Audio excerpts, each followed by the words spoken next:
তো আমরা অনুরোধ করব যে আচরণবিধি আছে সেই আচরণবিধি যেন মানা হয় এবং এক্ষেত্রে আমরা সবাইকে আহ্বান করবো এই নির্বাচন।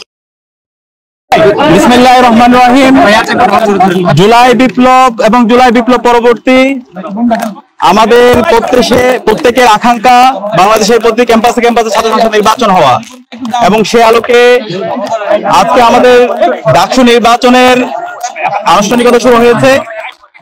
শিক্ষার্থীদের মাঝে আমরা উচ্ছ্বাস দেখতে পাচ্ছি।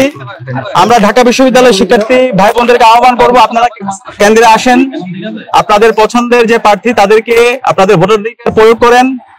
আমরা যারা এখানে প্রার্থী হয়েছে সবাই জুলাইয়ের এক একজন যোদ্ধা। জুলাই আমরা প্রত্যেকের পরিচয় ভুলে গিয়ে ফ্যাসিবাদের বিরুদ্ধে আন্দোলন করেছি।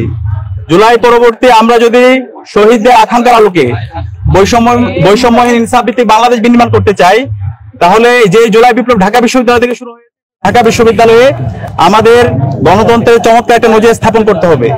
ইতিমধ্যে আমরা ডাকসু নির্বাচন শুরু হওয়ার পর থেকেই আমরা আমাদের সেই নজির দেখিয়েছি। আজকে নির্বাচনও আমরা আশা করব আমরা যারা প্রার্থীরা আছি এবং যত ছাত্র সংগঠন আছে আমরা সবাই দায়িত্বশীল আচরণ করব। একই সাথে বিশ্ববিদ্যালয় প্রশাসনকেও আমরা বলেছি এই নির্বাচন খুবই গুরুত্বপূর্ণ। এই নির্বাচনের দিকে তাকিয়ে আছে। এই নির্বাচনের মাধ্যমে আমরা দেশের কাছে চমৎকার বার্তা দিতে চাই, আমরা আমাদের গণতন্ত্রের একটা স্থায়ী রূপের দিকে, একটা ম্যাচিউর পজিশনের দিকে যেতে চাই। তো সেই জায়গায় আমরা বারবার বলেছি একটি ফ্রি ফেয়ার ক্রেডিবল ইলেকশন আয়োজন করার জন্য ওনারা যেন দায়িত্বশীল আচরণ করে।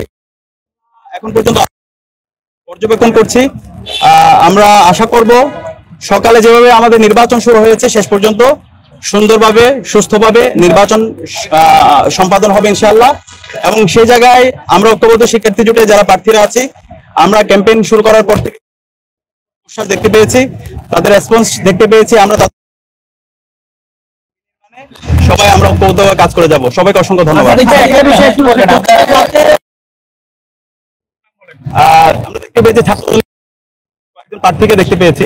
তো আমরা অনুরোধ করব যে আচরণবিধি আছে সেই আচরণবিধি যেন মানা হয় এবং এক্ষেত্রে আমরা সবাইকে আহ্বান করবো এই নির্বাচন।